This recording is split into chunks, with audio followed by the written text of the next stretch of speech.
So Out back or in the garage. I'm going to show you, I thought I checked out a book. Yes, I did. So let me go to, I already have it open right here. So I checked out this e-reader from, can y'all see it?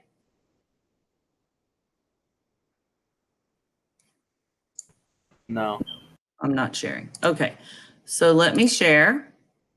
I checked out this e-reader from our school library. And you know, if you go to the Castleberry webpage and you click on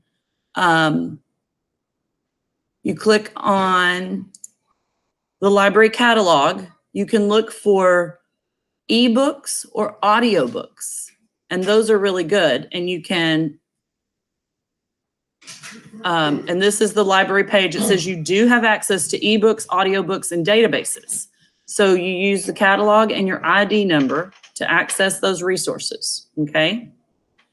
And so you can just go to the catalog and look for a book, and if it's available as a digital copy, then they'll get it to you. But there's a limited number of those. So the district has also created this or gotten us this, let me go back out of my book. How do I close my book? I want to close my book. Close my book.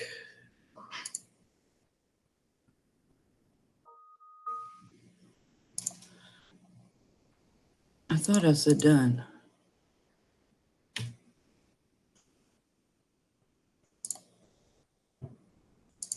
Cover page. I want to close my book.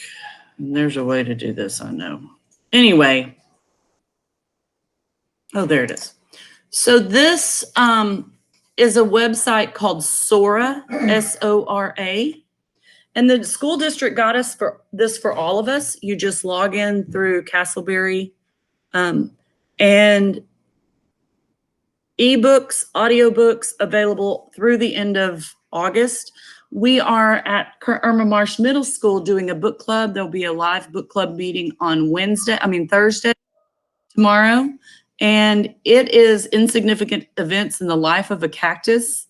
Guys, if you liked Wonder, you will love this book. And it's an audiobook, so you're just going to listen along.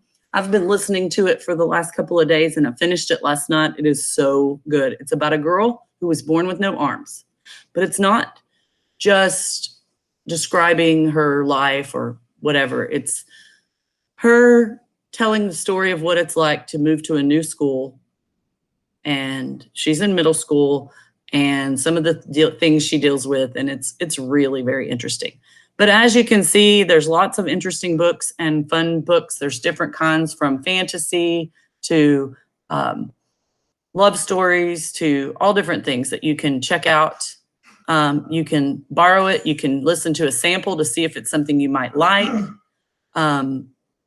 There's quite a few different books that you can check out. And this is called Sora Sweet Reads, okay? And there's more than just those, but you can check those out. You can look at their collections. You can search for a book, and you might really enjoy that while you're home. And again, if you don't practice reading, you're not going to get better. Yes? Yes. Yes. I'm going to take attendance real quick so I don't forget. And now I'm going to take you to this story that I found, and we're going to read it together. Now, our goal is to come up with a story map. And this is the thing we practiced the other day. It is summarization. And what it is make sure that at the end of a book or a story, you can tell the story yourself. So I'm going to go to a blank page, and I'm going to put a copy of the story. I'm actually going to put it right at the front. I was reading Origami Yoda with second period. But we're going to read this really quickly because we are going to run through this quickly. Okay? So when you're getting a summary, you're going to think about what we used to do with the W charts. Who is in the story? When is the story taking place? And where is the story taking place? That's the setting of the story. Then we need to, every fictional story has a problem. What problem are the characters trying to solve? The goal would be probably the solution to the problem, right?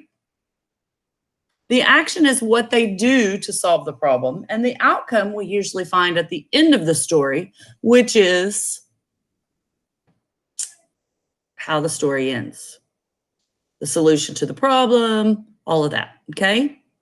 So if you go into Canvas and click on third period, if you click on the summarization activity, you'll be able to add things to this story map. And I am going to open up this and share it with you. So this is Escaping Titanic, a young girl's true story of survival.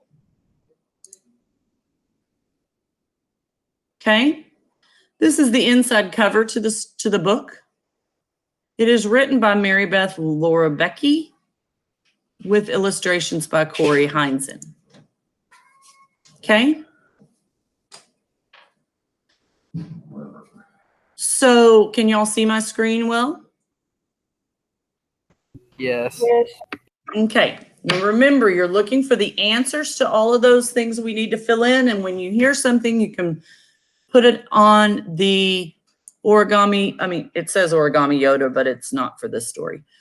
You can go over and just stick a sticky note wherever you see fit. If someone's already done it and yours matches, you don't have to do it. But if you have a different idea, add it, okay? And you can cover up this board. So this is a children's easy book, so we can do this quickly. It says April 10th, 1912.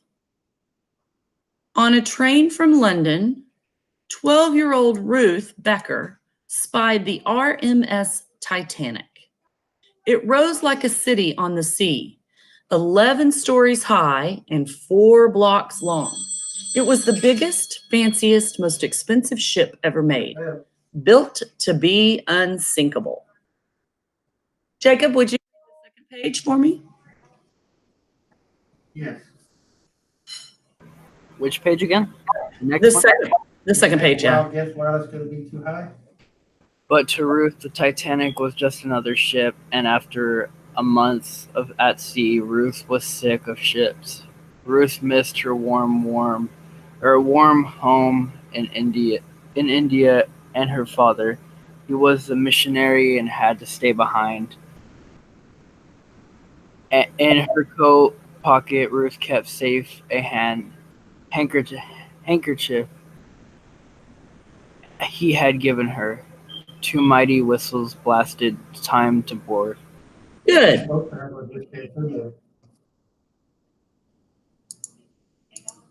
Okay, I'm trying to turn the page. so. Oh, this there it email is. from Laura Ellis about Okay. the expected ship report. This is one that they- Ruth and her 4-year-old sister Marion eyed the other passengers. The first-class women strolled aboard with their furs and hats. Nearby trudged the third-class families in scarves and caps and And boots. I'm asking you, Daniela, would you read the second page? I don't know, I don't have the spreadsheet, I can't see what you're looking at. I didn't get the spreadsheet. Daniela. Yeah, it says 88,000. No, I had no idea. Carlos, will you I'll have to read look at what it's guessing. for us? Okay. Once aboard, Mother held baby Richard tight. She pulled an officer aside. I'm not one bit Right. happy about being on this ship, she told him. I'm nervous. That report, let me go see. I'm nervous because this is its first trip. If you don't remember. Ruth signed. Must mother always worry. The Titanic has watertight compartments, and if anything does happen, they'll keep the ships up until we get help, the man said. Good. Okay. I'm trying to make this big for y'all since I'm sharing it on my screen. All right.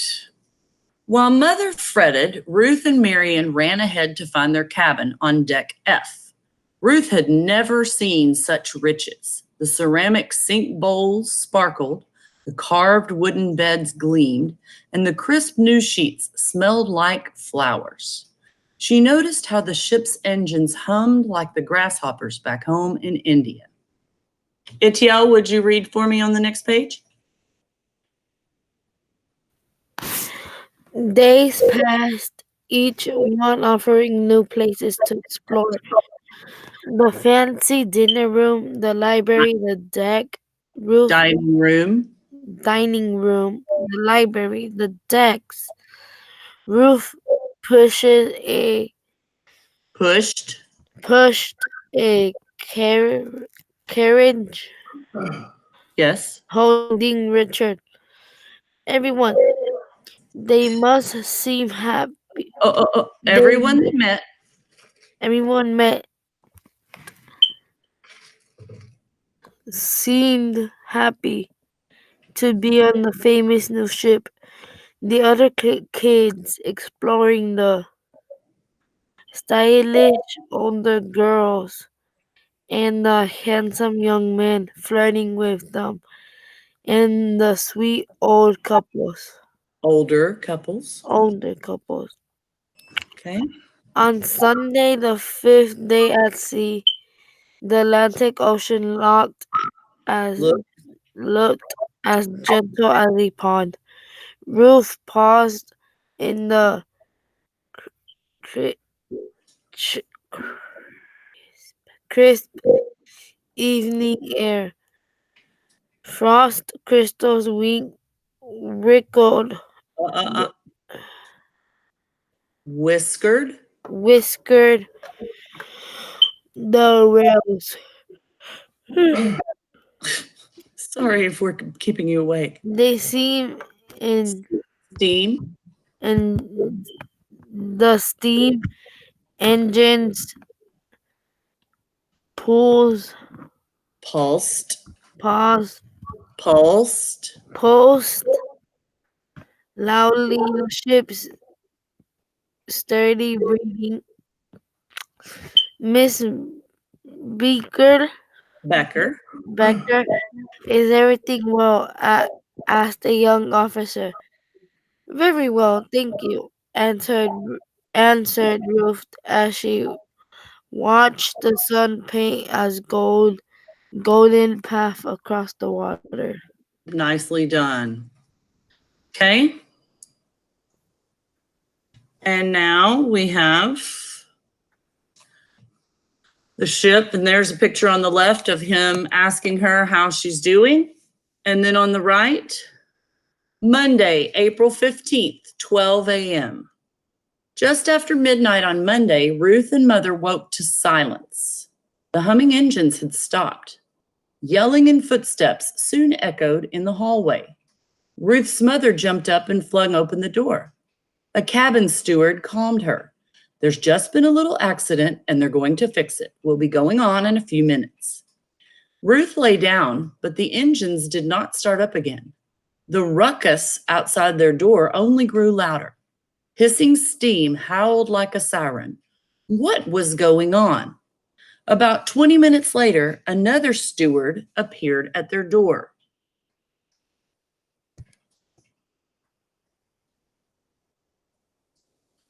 Daniela, are you back? Yeah. Okay, go ahead and read this page for me. Which one? Well, the one on the left first. The one where the Where he's saying it and the words are on the picture. okay. Put on your life belts and get to the boat deck immediately. Good. And then go ahead and read the next page. Ruth rushed to help dress Marion. Marion and Richard Richard. Mm-hmm. Richard. She Draped. draped her coat over her nightdress and stepped into her shoes, and she In such. and such a exci- exciting rush, Excited. excited rush, she forgot her life belt. Good.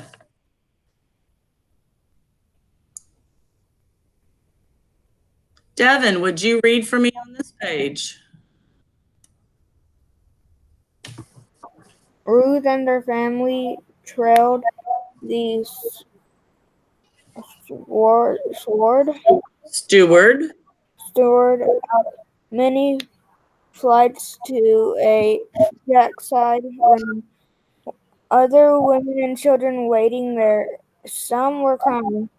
We've hit an iceberg. Ruth heard one woman say. Some passengers Claimed. claimed it was safe to board the lifeboats. They could see Hang on.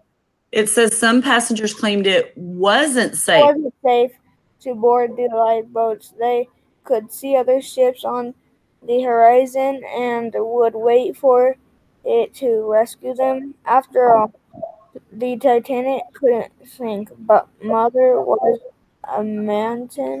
Adamant. Adamant. I want to get off this ship, she said. Good. While officers helped the first-class women and children into the boats, Mother worried about the cold, and she thought there was time.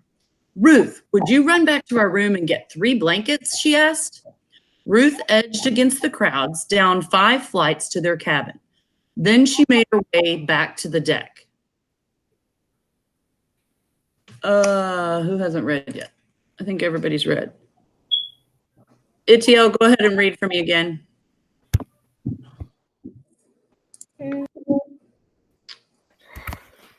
Directly from the top, Just at the bottom. I've already read the top of the page. a band was now playing lively music while fairs were fireworks in the sky. People pushed, Hollered. hollered, and searched for families and friends. And news, who could tell them what was really going on? Good. Okay. Carlos, would you read this page for me? The one you're zooming in on? Yes. Okay. Near one of the lifeboats, Ruth saw an officer holding back the men. Even boys. Carlos, Yeah. I need you to slow down and read only the words you see. Okay. Start over. Near one lifeboat, Ruth saw officers holding back the men, even boys about her age. Mothers tried pulling in their sons and husbands. The men, though, were saying, "Don't worry, we'll meet you when we're saved by the other ship." Ruth was now glad that her father wasn't on the Titanic. Good. Okay.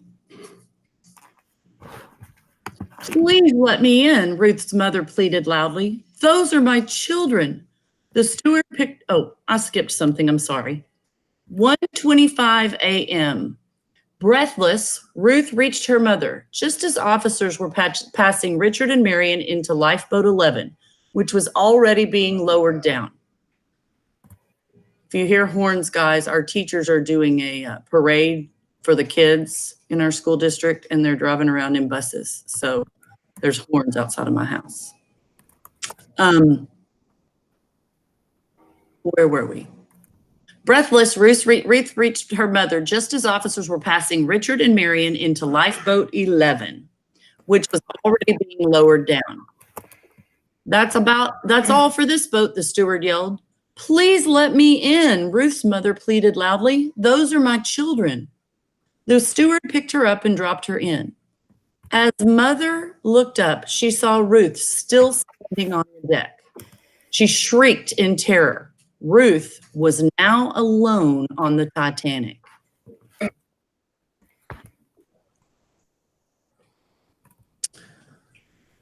All right, Jacob, would you read this page for us?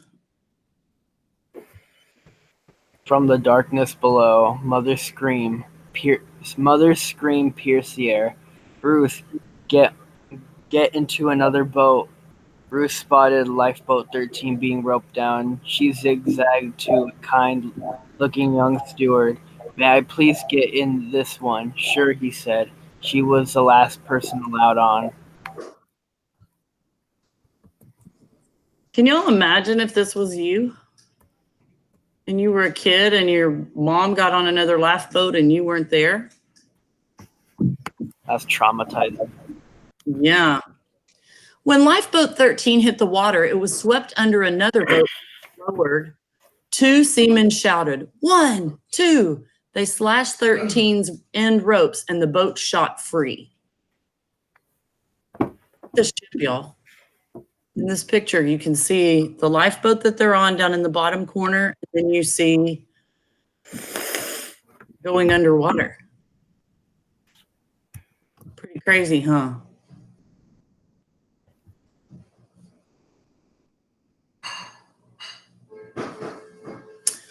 On the ship, the band now played prayerful songs. All the lifeboats gone, people lined the Titanic's tilted decks calling for help. Many leaped off, aiming for fleeing lifeboats. Ruth feared their lifeboat would be swamped. Some boiler men grasped the lifeboat's oars. They rowed as fast as they could toward safety. Ruth looked back. The Titanic's port windows slipped slowly underwater one by one. The ship's lights blazed in the moonless black, the calm sea reflecting them like stars. How strange, thought Ruth, that the ship could look so beautiful and yet so terrible. Then something exploded, a blast rocking the night. Ruth watched in horror. The front smokestack crashed down and the Titanic's nose plunged into the sea. A wrenching of metal and wood sliced the ship in half. Out went the lights.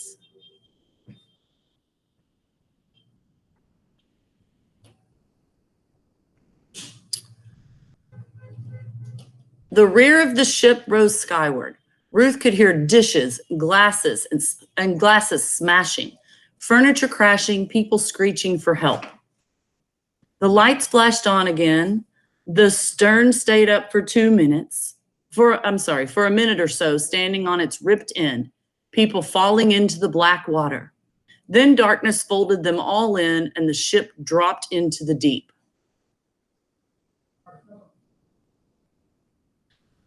Now Ruth heard the most horrible noise she could imagine. Hundreds of people struggling and freezing in the icy water, gasping and wailing for help with curses and prayers. Ruth could do nothing. Then slowly, a deathly quiet blanketed the water. Ruth couldn't turn her mind away from the enormous flock of floating bodies.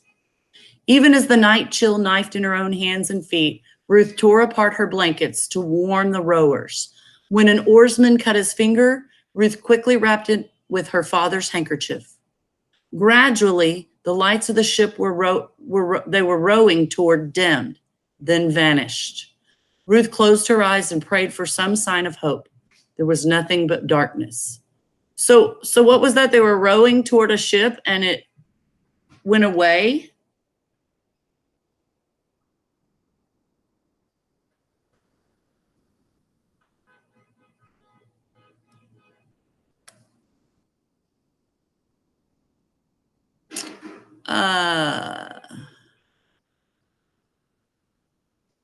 Devin, will you read this page for me?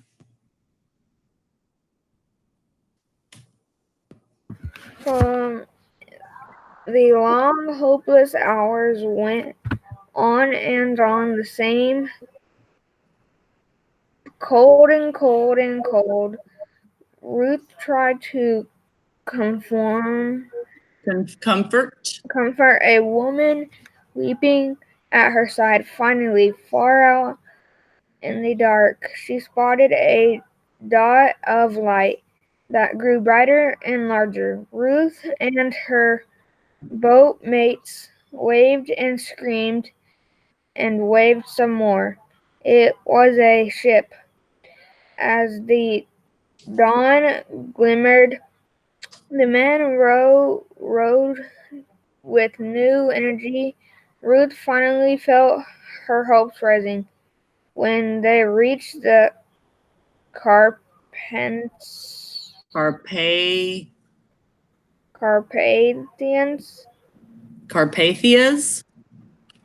Carpathian side, the other wanted Ruth to board first. Her hand and Feet. Where'd you go?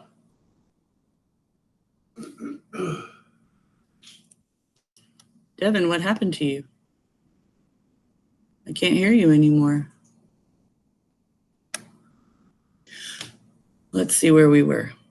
Her hands and feet were too numb to climb, so she was lifted in a rope swing. On deck, a crewman embraced her with a blanket.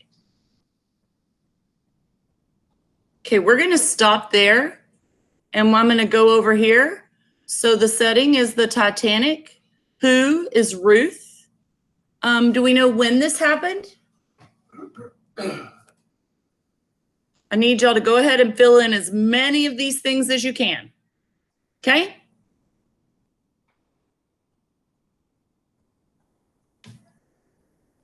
And go. I'm sorry. A setting is a day. Let's go see what day.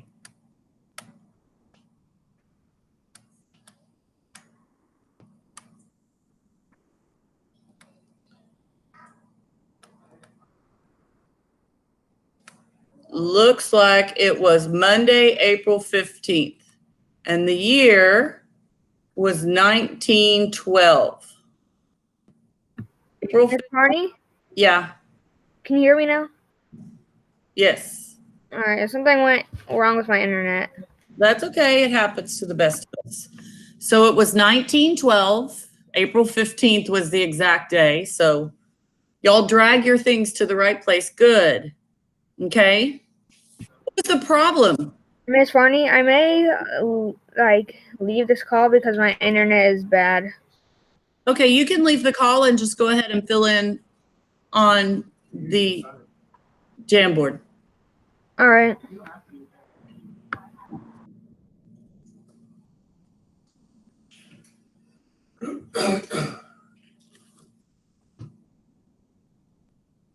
Good, Carlos.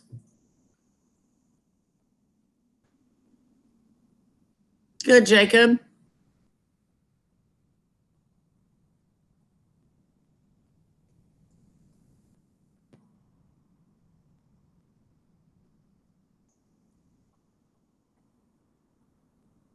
Who put separation from mom? Oh, sorry, y'all. I didn't delete them. There they are.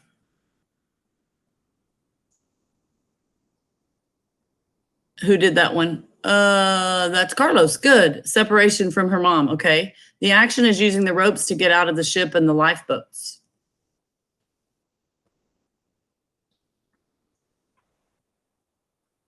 They got out of the ship. What else was the goal?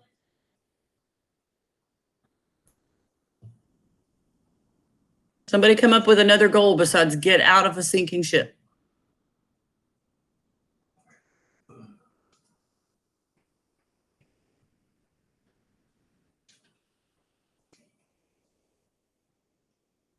How do we spell boat?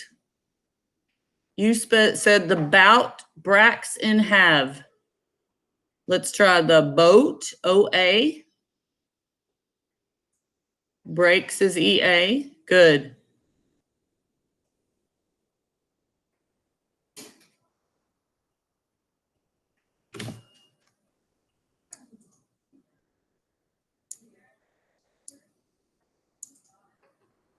I'm trying to move it. Is that Devin? I'm trying to move it down there to cover up. Oh, sorry. Okay, to get the mom, we spell mom M-O-M. I know Carlos Spanish A says ah. It's okay. But you're doing good. I'm not focused so much on spelling. So the boat breaks in half. And what was Ruth's goal to get to her mom? What was the outcome? She got safely to another boat, right? Is there a reason you just did this? Okay. The name of the new boat that they got on was the Carpathia.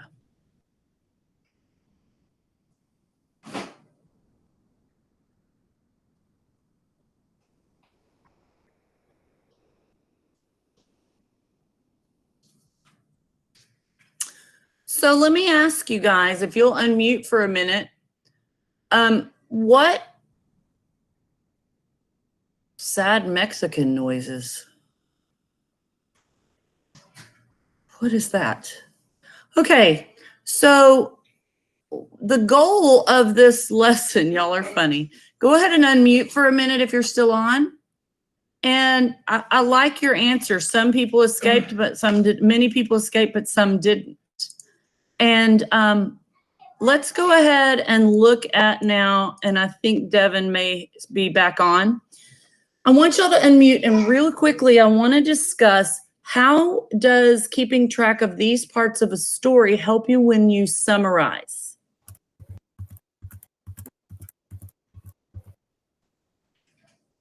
Why do we need to be able to describe what we read? So we can tell other people about a book and not spoil anything. Right. We might save the outcome. When you're reading, what's the reason you're reading, Etiel? So we can understand the story better. Right. And if you can't answer who, when, where, what's the problem, what are they doing to solve it? If you can't answer those things, are you really understanding what you're reading? No.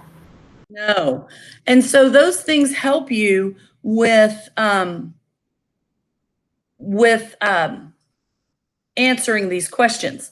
So being able to use this strategy, I like that we're doing it with sticky notes here, because this shows you that when you are reading a book or social studies or science or even working a math problem, you can go through and find, okay, who am I talking about? Okay, when did this happen? Okay, what was the problem? What was their action? What were they trying to do? And if you can answer those questions, then you can be confident that you're understanding what you're reading. Because guys, admit it, it's hard enough to read that if you're struggling to read all that, you want to come out at the end knowing exactly what you read, yes? Where have we done these kind of activities before where we did the who, what, when, where, why, and how? When have we done that before?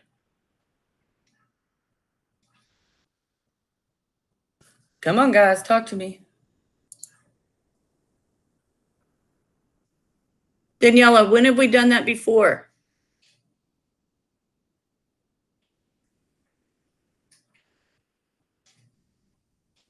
Devin? Y'all are making my husband think I'm not really teaching a class. Jacob, do you know when we've done this before? I can't remember. Hey, you know those charts we have that we use the little sticky flags on? Maybe. Yeah, the little sticky flags. Every time we hear a what, we put a sticky on. Every time we hear a where, we put a sticky on. Those. It's okay, but Devin, I see you. So y'all have seen this activity before. But since we're not in school and we don't have a chart and sticky flags, we're doing it this way. most of the time when you are reading, you don't have that chart and those flags. But if you will get in the habit of making in your own mind or on your own scratch paper a story map like this one, then you will have built a complete summary of the story for yourself. And again, if you can't answer these questions, then you probably need to go back and do what? Read it again. Absolutely. Read it again. Thank you, Jacob. All right, guys, I really appreciate your help today. Hopefully this will be helpful to you. I want you to keep looking for our new learning as you read for pleasure. I encourage you to go to the library website and see those announcements and download that Sora app and listen or read along on some of these ebooks, okay?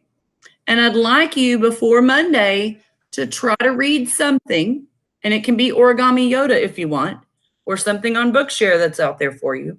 And I would like you to see if you can make one of these story maps of something you read independently this week or this weekend, okay?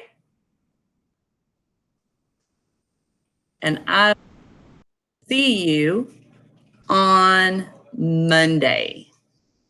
Yes, Carlos, what's your question? Oh no, just stretching. Oh, you were stretching.